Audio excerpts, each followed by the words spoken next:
ಯೋಗ ಅನ್ನುವಂಥದ್ದು ಇದು ಒಂದು ಜೀವನ ಪದ್ಧತಿಯಾಗಿ ನಾವು ರೂಢಿಸ್ಕೊಳ್ಬೇಕಾಗ್ತದೆ. ಯೋಗ ಜೀವನದ ಪದ್ಧತಿ ಇದು. ಬರೀ ನಾವು ಬೆಳಗ್ಗೆ ಬಂದು ಇಲ್ಲಿ ಆಸನ ಮಾಡಿ ಹೋದ್ವಿ ಅಂತ ಹೇಳಿದ್ರೆ ಇದು ನಮ್ಮ ಯೋಗದ ಒಂದು ಮೂಲ ತತ್ವಕ್ಕೆ ಹೊಂದ್ಕೊಳ್ಳೋದಿಲ್ಲ. ನಾವಿದ್ರಲ್ಲಿ ಯಮ ನಿಯಮ ಅನ್ನುವಂಥದ್ದು. ಯಮ ಅಂದ್ರೆ ನಾನು ಹೇಗಿರ್ಬೇಕು, ನಾನು ಹೇಗೆ ಬದುಕಬೇಕು. ದಾರ್ಶನಿಕರನ್ನ, ಸಂತ ಮಹಾತ್ಮರನ್ನ ಮನೋಮಂದಿರದಲ್ಲಿ ನಡೆಯುತ್ತ ಯೋಗದ ಜಲಧಾರಿಯನ್ನ ಹರಿಸ್ತಕ್ಕಂಥ ಯೋಗ ಗುರು ಬಾಬಾ ರಾಮದೇವ್ ಜಿ ಅವರನ್ನ, ಆಯುರ್ವೇದ ಪಿತಾಮಹ ಆಗಿರ್ತಕ್ಕಂತಹ, ಆಯುರ್ವೇದಕ್ಕೆ ತನ್ನದೇ ಆದಂತಹ ಕೊಡುಗೆಯನ್ನು ನೀಡಿರ್ತಕ್ಕಂಥ ಆಚಾರ್ಯ ಬಾಲಕೃಷ್ಣಜಿ ಅವರ ಸೂಕ್ಷ್ಮ ಉಪಸ್ಥಿತಿಯಲ್ಲಿ ಬಹಳ ಅತ್ಯಂತ ವಿಶೇಷವಾಗಿರ್ತಕ್ಕಂಥ ಅಭಿಮಾನದ ಒಂದು ಕಾರ್ಯಕ್ರಮ. ಈ ಶುಭ ಗಳಿಗೆಯಲ್ಲಿ ಈ ಕಾರ್ಯಕ್ರಮದ ಅಧ್ಯಕ್ಷತೆಯನ್ನು ವಹಿಸಿರ್ತಕ್ಕಂಥ ಪತಂಜಲಿ ಯೋಗ ಸಮಿತಿಯ ಜಿಲ್ಲಾ ಪ್ರಭಾರಿಗಳಾದ ಶ್ರೀಯುತ ಗಿರಿಯಪ್ಪ ಮಡಿವಾಳ್ರವರೇ, ಈ ಕಾರ್ಯಕ್ರಮದ ಕೇಂದ್ರ ಬಿಂದು ನಮ್ಮ ನಿಮ್ಮೆಲ್ಲರ ಅತ್ಯಂತ ಆತ್ಮೀಯ ಸಹೋದರಿ ಬಸಮಕ್ಕ ಡಗ್ಲಿ ಅವರೇ, ಸಹೋದರಿ ನಾಗರತ್ನ ಬಡ್ಗಂಡ್ರವರೇ, ನಮ್ಮ ಕಕ್ಷೆಯ ಹಿರಿಯರು ಆಗಿರ್ತಕ್ಕಂಥ ಶ್ರೀಯುತ ಕೆ.ಎಸ್. ಗುಗ್ರಿ ಅವರೇ, ರಾಷ್ಟ್ರ ಪ್ರಶಸ್ತಿ ಶಿಕ್ಷಕರು, ವಿಜೇತ ಶಿಕ್ಷಕರು, ಈ ಒಂದು ಕಕ್ಷೆಯಲ್ಲಿ ತಮ್ಮನ್ನ ತಾವು ತೊಡಗಿಸಿಕೊಂಡು ಎಲ್ಲರ ಜೊತೆಗೂ ಪ್ರೀತಿ ಪಾತ್ರರಾಗಿ ಈ ಒಂದು ಬದಲಾವಣೆಯ ಒಂದು ಮಾತುಗಳನ್ನು ಆಡಿದ್ದಾರೆ. ಶ್ರೀಯುತ ಎಸ್.ಎನ್. ಬಳ್ಳಾರಿ ಗುರುಗಳೇ, ಎಲ್ಲ ಯೋಗ ಸಾಧಕ ಬಂಧುಗಳೇ, ಪೂಜ್ಯ ತಾಯಂದಿರು, ಬಸಮಕ್ಕನ್ನ ಸುಮಾರು ಸುದೀರ್ಘವಾಗಿ ಈ ಕಕ್ಷೆಯನ್ನ ನಡೆಸ್ಕೊಂಡು ಬಂದಿರತಕ್ಕಂತ ಒಂದು ಏನೋ ಕೀರ್ತಿಗೆ ಪಾತ್ರರಾಗಿರ್ತಕ್ಕಂಥವ್ರು ಯಾರು ಅಂದ್ರೆ ಅದು ಬಸಮಕ್ಕ ಅಂತ.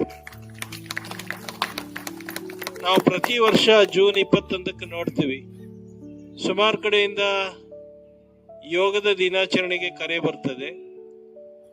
ಎಷ್ಟೇ ಕರೆ ಬಂದ್ರೂ ಕೂಡ ಎಲ್ಲಾ ಕಕ್ಷೆಗಳನ್ನ ನೀಗಿಸೋದಕ್ಕೆ ಆ ಶಿಕ್ಷಕರನ್ನ ತಯಾರು ಮಾಡಿರ್ತಕ್ಕಂಥ ನಮ್ಮ ಶಿವಯೋಗ ಮಂದಿರ ನಿಜವಾಗ್ಲೂ ಶಿವಯೋಗ ಮಂದಿರದ ಗುರುಮಾತೆ ಅಂತೇಳಿ ಹೇಳ್ಬೋದು. ಅಷ್ಟೊಂದು ತಮ್ಮನ್ನ ತಾವು ಈ ಒಂದು ಕಕ್ಷೆಗೆ ತೊಡಗಿಸ್ಕೊಂಡು, ಜೊತೆಗೆ ತಮ್ಮ ವೃತ್ತಿಯೊಳಗೆ ನಾನ್ ನೋಡಿದ್ದ ಅವ್ರ ಸ್ವಭಾವ ಅಂತ ಹೇಳಿದ್ರೆ, ಆ ಮಕ್ಕಳ ಜೊತೆಗೆ ಮಕ್ಕಳಾಗಿ ಬೆರೀತಕ್ಕಂಥ ಒಂದು ಏನು ನೀರಿನ ಗುಣ, ಆ ನೀರನ್ನು ನೀವು ಪಾತ್ರೆಗೆ ಯಾವ ಪಾತ್ರೆಗೆ ಹಾಕ್ತೀರಿ ಆ ಆಕಾರ ತಗೊಳ್ತದೆ. ಆ ಸ್ವಭಾವ ವಿಶೇಷವಾಗಿ ನಾನು ಬಸಮಕ್ಕನಲ್ಲಿ ಕಂಡಿದ್ದು. ಯಾರೇನ್ ತಿಳ್ಕೊಂತಾರೋ, ಜಗತ್ತೇನ್ ತಿಳ್ಕೊಳ್ಳುತ್ತೋ ಅದರ ಪರಿವೇ ಇರೋದಿಲ್ಲ. ಆ ಮಕ್ಕಳ ಜೊತೆಗೆ ಮಕ್ಕಳಾಗಿ ಆ ಮಕ್ಕಳನ್ನ ತಿದ್ದತಕ್ಕಂತ ಒಂದು ಶಿಕ್ಷಕರ ಸ್ವಭಾವ ಏನಿದೆ ಅದು ಗುರುಮಾತೆಯರಿಗೆ ಮಾತ್ರ ಇರ್ತದೆ. ಶಿಕ್ಷಕರು ಬಹಳ ಜನ ಇದ್ದಾರೆ, ಗುರುಗಳು ಬಹಳ ಕಡಿಮೆ. ಆ ಗುರುವಿನ ಸ್ಥಾನವನ್ನ ತುಂಬಿಕೊಟ್ಟಿರ್ತಕ್ಕಂಥ ಒಂದು ಏನು ಗೌರವ ಇದೆ, ಅದು ನಿಜವಾಗ್ಲೂ ನಾನು ಬಸಮಕ್ಕನಲ್ಲಿ ಕಂಡಿರ್ತಕ್ಕಂಥದ್ದನ್ನ ನಾನು. ಕಮ್ತರ್ ಗುರುಗಳು, ನಾವು ಬಾಬಾ ರಾಮದೇವ್ ಜಿ ಅವರನ್ನ 2011ರಲ್ಲಿ ಕರೆಸ್ಕೊಂಡಾಗ ಇಲ್ಲೊಂದು ಕಕ್ಷೆ ಪ್ರಾರಂಭ ಮಾಡಿದ್ದು ನಮ್ಮ ಕಮ್ತರ್ ಗುರುಗಳು. ಅದಾದ ನಂತರ ಈ ಕಕ್ಷೆಯನ್ನ ನಿರಂತರವಾಗಿ ನಡೆಸ್ಕೊಡ್ಬೇಕು ಅನ್ನುವಂತ ನಿಟ್ಟಿನೊಳಗೆ ಬಂದಾಗ ಅಲ್ಲಿ ಮೊಟ್ಟ ಮೊದಲು ಮುಂದೆ ಬಂದಿದ್ದು ಬಸಮಕ್ಕ. ಆ ಬಸಮಕ್ಕ ತಾನೊಬ್ಳೆ ಇಲ್ಲಿ ಶಿಕ್ಷಕಿಯಾಗಿ ಅಲ್ಲ, ಇವತ್ತು ನೂರಾರು ಶಿಕ್ಷಕರನ್ನ ನಮ್ಮ ಕಕ್ಷೆಗೆ ಒದಗಿಸಿಕೊಟ್ಟಿರ್ತಕ್ಕಂಥದ್ದನ್ನ ನಾವು ಯಾವತ್ತೂ ಈ ಪತಂಜಲಿ ಯೋಗ ಸಮಿತಿ ಮರೆಯೋದಿಲ್ಲ ಅನ್ನುವಂತ ಮಾತನ್ನ ಈ ಸಂದರ್ಭದಲ್ಲಿ ಹೇಳಕ್ಕೆ ಬಯಸ್ತೇನೆ. ಮತ್ತೆ ಇನ್ನೂ ಕೂಡ ಅವ್ರ ಸೇವೆ ಈಶ್ವರಿ ವಿಶ್ವವಿದ್ಯಾಲಯಕ್ಕೂ ಕೂಡ ಸಲ್ಲಿಸ್ತಕ್ಕಂಥದ್ದು.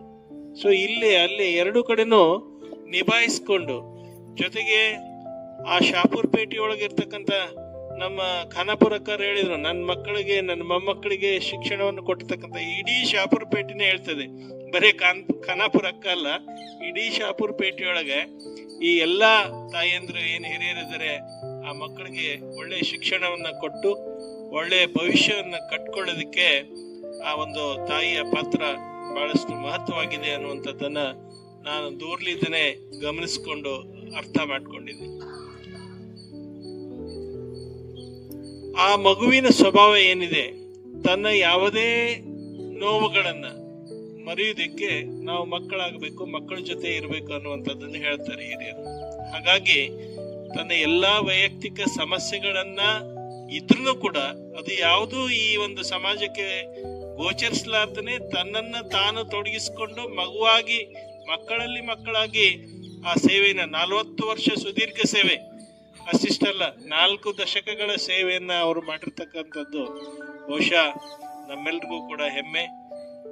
ನನಗೊಂದು ಖುಷಿ ಆಗ್ತದೆ. ಬಳ್ಳಾರಿ ಸರ್ ಹೇಳಿದ್ರು ಇವತ್ತು ನಮಗೆ ನೋವಾಗ್ತದೆ. ಇಲ್ಲ, ನನಗೆ ಯಾಕೆ ಖುಷಿ ಆಗ್ತೈತಿ ಅಂತ ಹೇಳಿದ್ರೆ ಇನ್ನೂ ಹೆಚ್ಚಿನ ಸೇವೆಯನ್ನು ಸಲ್ಲಿಸೋದಕ್ಕೆ ನಮ್ಮ ಯೋಗದ ಒಂದು ಪರಿವಾರಕ್ಕೆ ಅವರ ಮುಂದಿನ ಪೂರ್ತಿಯಾಗಿರ್ತಕ್ಕಂಥ ಒಂದು ಸಮಯ ನಮಗ್ ಸಿಗ್ತದೆ ಅಂತ ಒಂದು ಮಾತಿಯನ್ನು ನಾವೆಲ್ಲರೂ ಕೂಡ ಇವತ್ತು ಸನ್ಮಾನಗೊಳಿಸ್ತಕ್ಕಂಥದ್ದು. ಇಡೀ ಕಕ್ಷೆಗೆನೆ ಇದೊಂದು ಕಿರೀಟಪರ್ಯವಾಗಿರ್ತಕ್ಕಂಥ ಒಂದು ಕೆಲಸ ಅನ್ನುವಂಥದ್ದನ್ನು ಹೇಳ್ತಾ, ಅದ್ರ ಜೊತೆಗೆ ನಮ್ಮ ಪದಾಧಿಕಾರಿಗಳಿಗೂ ಕೂಡ ಒಂದು ಕಿವಿಮಾತನ್ನು ಹೇಳೋದಕ್ಕೆ ಬಯಸ್ತೇನೆ. ನಾವು ಯೋಗವನ್ನ ಬರೀ ಆಸನಗಳನ್ನ ಮಾಡಕೂಡ್ದು. ಯೋಗ ಅನ್ನುವಂಥದ್ದು ಇದು ಒಂದು ಜೀವನ ಪದ್ಧತಿಯಾಗಿ ನಾವು ರೂಢಿಸ್ಕೊಳ್ಬೇಕಾಗ್ತದೆ. ಯೋಗ ಜೀವನದ ಪದ್ಧತಿ. ಇದು ಬರೀ ನಾವು ಬೆಳಗ್ಗೆ ಬಂದು ಇಲ್ಲಿ ಆಸನ ಮಾಡಿ ಹೋದ್ವಿ ಅಂತ ಹೇಳಿದ್ರೆ ಇದು ನಮ್ಮ ಯೋಗದ ಒಂದು ಮೂಲ ತತ್ವಕ್ಕೆ ಹೊಂದ್ಕೊಳ್ಳೋದಿಲ್ಲ. ನಾವಿದ್ರಲ್ಲಿ ಯಮ ನಿಯಮ ಅನ್ನುವಂಥದ್ದು. ಯಮ ಅಂದ್ರೆ ನಾನು ಹೇಗಿರ್ಬೇಕು, ನಾನು ಹೇಗೆ ಬದುಕಬೇಕು, ಎಲ್ಲರಿಗೂ ಕೂಡ ನಾನು ಹೌದು ಅನ್ನುವಂತ ರೀತಿಯೊಳಗೆ ಬದುಕ್ತಕ್ಕಂಥದ್ದು ಯಮ. ಆದ್ರೆ ನಿಯಮ, ನಾನು ಇನ್ನಿತರರ ಜೊತೆಗೆ ಯಾವ ರೀತಿ ಬದುಕಬೇಕು. ಈಗ ನೋಡ್ರಿ, ಇಂಥ ಒಂದು ಕಾರ್ಯಕ್ರಮದೊಳಗೆ ನಾ ಇನ್ನೂ ಹೆಚ್ಚಿನ ಸಂಖ್ಯೆಯನ್ನು ನಿರೀಕ್ಷೆ ಮಾಡಿದ್ದೆ. ಆ ನಿರೀಕ್ಷೆ ಏನೈತೆ ಅಂತ ಹೇಳಿದ್ರೆ ಎಲ್ಲೋ ಒಂದು ಕಡೆ ನಾವಿನ್ನೂ ಅಸೂಯೆ ಅಥವಾ ಕೆಲವೊಂದಿಷ್ಟು ವಿಚಾರಗಳೊಳಗೆ ನಾವು ಯೋಗವನ್ನ ಪರಿಪೂರ್ಣವಾಗಿ ಅದನ್ನ ಅಳವಡಿಸ್ಕೊಂಡಿಲ್ಲ ಅನ್ನೋದು. ನಾ 10 ವರ್ಷ 100 ವರ್ಷ ಮಾಡಿದ್ರು ಅದಕ್ಕೇನ್ ಪ್ರಯೋಜನ ಇಲ್ಲ. ನಾವು ಯೋಗವನ್ನ ನಮ್ಮ ಜೀವನ ಪದ್ಧತಿಯಾಗಿ ಅಳವಡಿಸ್ಕೊಂಡಾಗ ಮಾತ್ರ ಅದು ಒಂದು ಸಾರ್ಥಕತೆಯ ಕಡೆಗೆ ಹೋಗೋದಕ್ಕೆ ಕಾರಣ ಆಗ್ತದೆ. ನಾನೊಬ್ಬ ಜಿಲ್ಲಾ ಪ್ರಭಾರಿ ಅಂತ ಹೇಳಿದ್ರೆ ಇಲ್ಲಿ ಜಿಲ್ಲೆಯಲ್ಲಿ ಇರ್ತಕ್ಕಂಥ ಎಲ್ಲ ಸಾಧಕರನ್ನ ಸಮಭಾವದಿಂದ ನಾವು ನೋಡ್ತಕ್ಕಂಥ ಒಂದು ಗುಣ ನಮ್ಮಲ್ಲಿ ಇರ್ಬೇಕಾಗುತ್ತೆ ಅನ್ನುವಂಥದ್ದನ್ನ ನಾನು ಬಹಳ ಒತ್ತಿ ಹೇಳಿ, ಇದನ್ನ ಸೂಕ್ಷ್ಮವಾಗಿ ಯಾರಿಗೆ ಸಲ್ಬೇಕು, ಯಾರಿಗೆ ತಲುಪಬೇಕು ಅವ್ರಿಗೆ ತಲುಪ್ತದೆ ಅನ್ನುವಂತ ಒಂದು ಅಭಿಪ್ರಾಯದೊಳಗೆ ನಾನು ಈ ಮಾತನ್ನ ಹೇಳ್ತಾ ಇದ್ದೀನಿ. ಯಾಕಂದ್ರೆ ಬಹಳ ನೋವಾಗ್ತದೆ. ಈ ಕಕ್ಷೆಗಳನ್ನ ನಾವು ಮಾಡ್ಬೇಕಾದ್ರೆ 3 ಗಂಟೆಗೆ ಎದ್ದು ಪ್ರಾರಂಭದ ಹಂತದೊಳಗೆ 2007ರಿಂದ ಆ ಒಂದು ಬುನಾದಿಯನ್ನ ಹಾಕಿದ್ದು ಯಾವತ್ತೂ ಕೂಡ ಆ ಸಮಾಜಕ್ಕೆ ಅದು ಸಲ್ಬೇಕು, ಸತ್ಪಾತ್ರಕ್ಕೆ ಸಲ್ಬೇಕು ಅನ್ನುವಂತ ಒಂದೇ ಒಂದು ಭಾವನೆಯಿಂದ ಈ ಮಾತನ್ನ ಹೇಳ್ತಾ ಇದ್ದೇನೆ ಬಂಧುಗಳೇ. ಆ ನಿಟ್ಟಿನೊಳಗೆ ತಾವೆಲ್ಲರೂ ಕೂಡ ಆ ಮನಸ್ಸನ್ನ ಪರಿವರ್ತನೆ ಮಾಡ್ಕೊಂಡು ಎಲ್ಲರೂ ಒಂದಾಗಿ ನಾವು ಜೀವಿಸಿದ್ವಿ ಅಂತ ಹೇಳಿದ್ರೆ, ನಾನು ಇಲ್ಲಿ ಯಾಕೆ ಬರ್ತೀನಿ ಅಂತ ಹೇಳಿದ್ರೆ ಇದು ನಂದೊಂದು ಕುಟುಂಬ ಅನ್ನುವಂಥದ್ದು. ಇಲ್ಲಿ ಬಂದ್ರೆ ನಾನು ಬಸಮ್ಮಕ್ಕನೇ ಅಂತೇಳಿ ನಾಗರತ್ನಕ್ಕರನ್ನ ಈ ಒಂದು ಭಾವನೆ ಏನಿದೆ, ಈ ಕುಟುಂಬದ ಒಂದು ಭಾವ ಇಲ್ಲಿ ಸಿಗ್ತದೆ ಅನ್ನುವಂತ ಅರ್ಥದೊಳಗೆ ನಾವು ಇಲ್ಲಿ ಬಂದು ನಾವು ಮನಸ್ಸಿಗೆ ನೆಮ್ಮದಿ ಸಿಗ್ತದೆ ಅಂತ ಒಂದು ಜೀವನವನ್ನ ನಾವು ರೂಢಿಸ್ಕೊಂಡಾಗ ಬಹಳಷ್ಟು ಒಳ್ಳೆಯದು.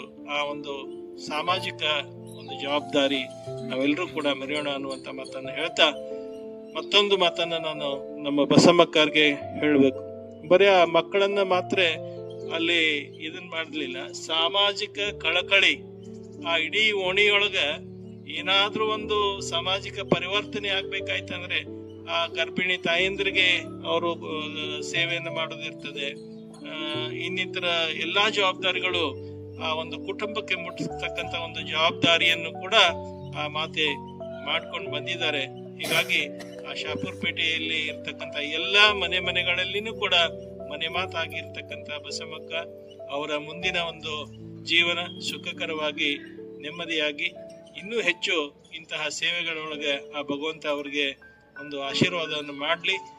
ನಿಮ್ಮೆಲ್ಲರ ಒಂದು ಈ ಭಾವನೆ ಯಾವತ್ತಿಗೂ ಕೂಡ ಈ ಸಂಬಂಧಗಳು ಹೀಗೆ ಮುಂದುವರಿಲಿ ಅನ್ನುವಂತ ಮಾತನ್ನು ಹೇಳ್ತಾ ಅವ್ರಿಗೆ ಶುಭವನ್ನ ಕೋರಿ ನನ್ನ ಮಾತಿಗೆ ವಿರಾಮ ಇದ್ದೇನೆ.